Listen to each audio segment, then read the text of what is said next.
სახელითა მამისათა და ძისათა და სულისა წმინდისათა ამინ. დღეს კიდევ ერთხელ წავიკითხეთ ჩვენთვის ყველასთვის დარწმუნებული ვარ კარგად ნაცნობი ეპიზოდი სახარებიდან. თითოეული ჩვენთაგანი ჩვენი ცხოვრების განმავლობაში სხვადასხვა რამეს ვევედრებით უფალს. ან პირადი საჭიროებისთვის, ან განსაცდელისთვის, ან ახლობლებისთვის. მაგრამ სამწუხაროდ ძალიან ხშირად ჩვენი ლოცვა ხოლმე შეუსმენელი დარჩება და ეს გვაუცებს, რადგან ჩვენ ვიცით, რომ მაცხოვარი, როდესაც ამ ქვეყანაზე დადიოდა და ცხოვრობდა, ის უამრავ ადამიანს კურნავდა, უამრავ ადამიანს სათხოვარს მიულენდა ხოლმე, ისე რომ ადამიანები მას უდაბნოშიც კი დაყვებოდნენ კურნების თუ სულიერი სწავლების მისაღებად. მაგრამ სამწუხაროდ წლები გადის ჩვენი ქრისტიანული ცხოვრებისა და ძალიან ხშირად ვხვდებით ხოლმე, რომ რატომღაც შეუსმენელი რჩებით. ალბათ დღევანდელი სახარება ძალიან მნიშვნელოვანია ასეთი ადამიანისთვის, რომელიც ფიქრობს, რატომ არ უსმენს მას ღმერთი. რადგან დღეს ჩვენ მოვისმინეთ, რომ თავად ჩვენი უფალი იესო ქრისტე გაკვირდა, როდესაც დაინახა ამ კაცის სარწმუნოება. და თქვა, რომ ისრაელს შორის, ანუ იმ ადამიანებს შორის, ისრაელი ვინ არის? ღვთისმხილველი, ღვთისმხილველი ერი. ანუ იმ ერს შორისაც კი, რომელსაც თავად ღმერთი რჯულით ასწავლიდა, წინასწარმეტყველებით, საჯულებით ზრდიდა, ესე ვთქვათ, და სწორ გზაზე ატარებდა, მათ შორისაც კი ვერ იპოვა ასეთი სარწმუნოება. ეს კი საერთოდ არ იყო ტომით ებრაელი, ეს ადამიანი. საოცარია ამ ადამიანის რწმენა. ამ ადამიანმა რატომღაც დაინახა ის იესო ქრისტეში, რაც ვერ დაინახეს რჯულის მეცნიერებმა და მწიგნობრებმა. თითქოს იმ ადამიანებმა, ვისაც ევალებოდათ პირდაპირ, მათი საქმე იყო, ამისთვის იყვნენ ისინი დადგენილი ღვთის მიერ, რომ როდესაც მესია განკაცებული ღმერთი ამ დედამიწაზე მოვიდოდა, ხალხისთვის ისე უწყებინათ. ამისთვის იყვნენ, მათ ეს საქმე ჰქონდათ მარტო. ისინი ვერ ცნობენ და ვერ აღიარებენ იესო ქრისტეში ყოვლისშემძლე ბატონს. და ეს უცხოტომელი კაცი აღიარებს. საიდან ჩანს, ხო, ესე როგორ ეუბნება მას, რომ უფალო, მე ღირსი არ ვარო შენ ჩემში სახლში შემოხვიდე, მაგრამ მეც ბატონი ვარო, მე ჩემ მონას რო ვეტყვი, ადექი ეს გააკეთე, ის იმას აკეთებსო. მე ვიციო, რომ შენ თუ იტყვი, ეს საკმარისი იქნება. ნახეთ როგორ აღიარებს, ხო? კიდევ ერთხელ ვიმეორებ. ეს ადამიანი იესო ქრისტეში ხედავს ყოვლისშემძლეს.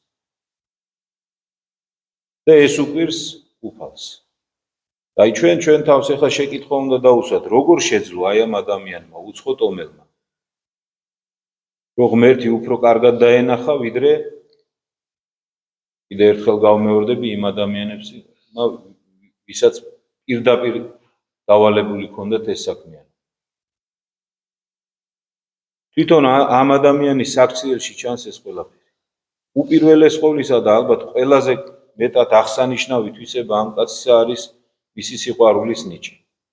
ეს ადამიანი არ მოდის უფალთან საკუთარი შვილის კეთილდღეობისთვის, ან ნათესავის კეთილდღეობისთვის, ან მეგობრის კეთილდღეობისთვის. ერთი უბრალო მონა არის მის სახლში ცუდად. მონა, წარმოიდგინეთ, რომელთაც იმ ეპოქისა და არა მარტო იმ ეპოქის ადამიანებში ცოტა თუ გახდებოდა და მისი შენახვა, ესე ვთქვათ, ძვირი უჯდებოდა ბატონს, ვინღა შეინახავდა იმ საწყალს, გადააგდებდნენ აპატიეთ სანაგვეზე. დღესაც ხშირად ესე არ არის, აი მოდით ძალიან შორ ეპოქაში რო არ ვიფიქროთ, ხო, აი ირაობს ადამიანი, ვთქვათ, დამხმარეს სახლში იქნება ეს თუ სხვაგან.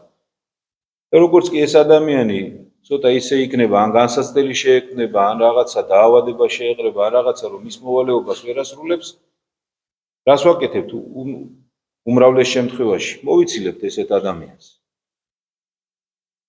და წარმოიდგინეთ, ეს ადამიანი მონაზზე როგორ ზრუნავს.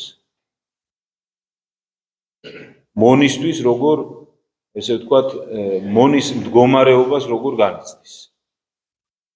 რომ მიდის თავად უფალთან და მუხლებში უვარდება და ეხვეწება, რომ გეხვეწები, უშველე ჩემ მონას.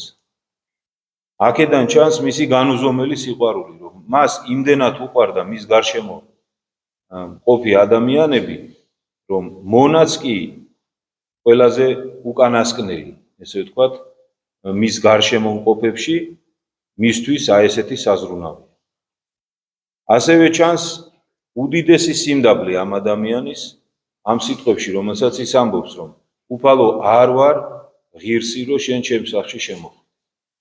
ნახეთ, გაიაზრა რა უფლის სიდიადე, ის ხვდება საკუთარ ცოდვილ მდგომარეობას და უფალს ეუბნება, რომ მე არა ვარ ღირსი, რომ შენ ჩემ სახლში შემოხვიდე. უბრალოდ, ნახეთ, ალბათ ესეც იმიტომ ვერ გაკადნი, შეიძლება თავისთვის ეს ადამიანი ვერ გაკადნიერებულიყო უფალთან მისვლას. აი პირადი რამე საჭიროება რო ქონებოდა. მაგრამ აი თავისი მონის სიყვარულის გამო, სხვისი სიყვარულის გამო გაკადნიერდა და მივიდა უფალთან. აი ეს ორი თვისება ალბათ არის სწორედ ის თვისება, რომელმაც საშუალება მისცა ამ ადამიანს, რომ ღმერთი დაენახა იესო ქრისტეში. და ალბათ თითოეულმა ჩვენთაგანმა ამ ორი თვისების შეძენაზე ყველაზე მეტად უნდა ვიზრუნოთ, რადგან ყველაზე მეტად სწორედ ისინი გვაკლიან. და დასკვნა, ნახეთ, უფლის ყველაზე დამაფიქრებელი ალბათ სახარების ამ მონაკვეთში ეს არის. ნახეთ, რას ამბობს უფალი. მრავალნი მზისა აღმოსავალით და დასავალით მოვიდოდიან და ინახირდნენ აბრაამისთანა და ისააკისთანა და იაკობისთანა სასუფეველსაც ათასა. ანუ მრავალი ადამიანი მთელი ქვეყნიერებიდან მოვა და აბრაამთან, ისააკთან და იაკობთან ერთად სასუფეველში დაიმკვიდრეს. ხვდებით ხომ ეს მრავალი ადამიანი ვინ არის? არა ებრაელი, არა რჯულის მიმდევრები. და რის მერე ამბობს, ნახეთ ამას, მას შემდგომ რაც შეაქო სარწმუნოება არაებრაელი ადამიანის. და მეორე ნაწილი უფლის სიტყვებისა, ხოლო ძენი იგი სასუფევლისანი განითხინენ ბნელსა მას გარეს კნელსა, უნიყოს ტირილი და ღრჭენა კბილთა. ხოლო ის ადამიანები, ვინც თითქოს მოწოდებულნი არიან ღვთის სასუფევლისათვის, ისინი გარეთ გავარდებიან. ეს სიტყვები საგულისხმოა ჩვენთვისაც. რადგან დღეს ძენი სასუფევლისანი ვართ ჩვენ, მართლმორწმუნე ქრისტიანები. მაგრამ სამწუხაროდ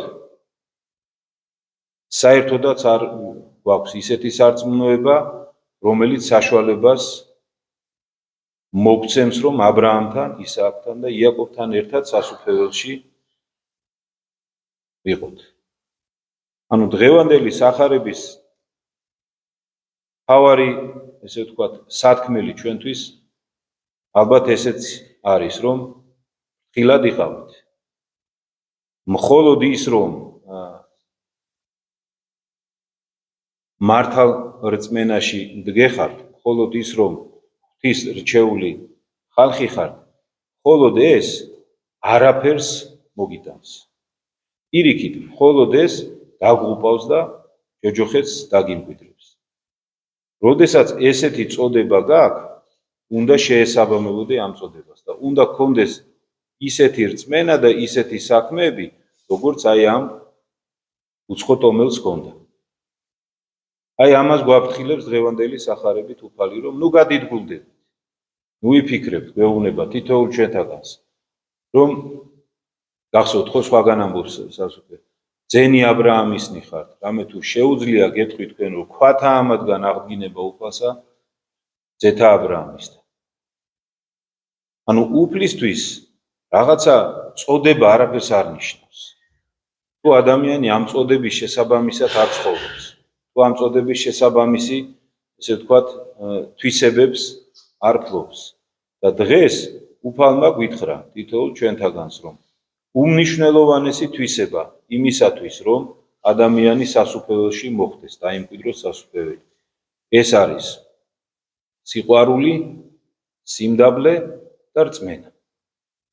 აი ეს ყველაფერი თუ ერთად არ არის ადამიანში, თუ ამით არ ცხოვრობს ადამიანი, მაშინ ესეთი ადამიანი არ აქვს მნიშვნელობა რა სიძახის რომ არის ისთვის. არანაირი მნიშვნელობა არ აქვს. ესეთი ადამიანი უფალი გვეუბნება, რომ მოხვდება იქ, სადაც არის საუკუნო ტანჯვა. ღმერთმა თითოეულ ჩვენთაგანს არიდოს ეს ყველაფერი, უფალმა მოგცეს, აი რითიც დავიწყე, იმით მინდა დავამთავრო, რითი დაინახა ამ ადამიანმა ღმერთი. იესო ქრისტეში ჩვეულებრივ ადამიანური ხორცით მოსილი ადამიანი დადიოდა და მან მასში ღმერთი დაინახა. რითი? მას ჰქონდა ორი თვისება უმნიშვნელოვანესი: სიყვარული და სიმდაბლე, რომლის გარეშეც არაფერი აღარ არსებობს ამ ქვეყანაზე. პავლე მოციქული გახსოვთ, როგორ გვეუბნება, რომ თების ცვალებადე რომ მქონდეს, აი მთას რო უთხრა გადადექი გადადგეს, ეგეთ სარწმუნოება მქონდეს. მკვდრებს რო აღვადგინებდა. ისეთი სარწმუნოება რომ მქონდეს, თუ სიყვარული არ მაქვს, არაფერი არა ვარ. აი ამას ამბობს პავლე მოციქული.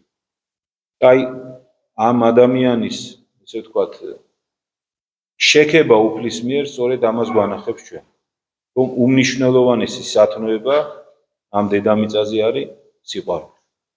და მისი შემანარჩუნებელი არის სიმდაბლე. იმიტომ რომ სიმდაბლის გარეშე ყველა სათნოება დაიღუპება, ადრე თუ გვიან გამორიცხული. ამიტომ თუ ეს ორი ადამიანს ერთად არ ექნება, ესეთი ადამიანი სულიერ წარმატებას ვერ მიაღწევს და ღმერთს ვერ დაინახავს. ვევედროთ უფალს, რომ მოგმადლოს ერთიც და მეორეც. ერთმა დაგლოცო და გაბრუნდოს.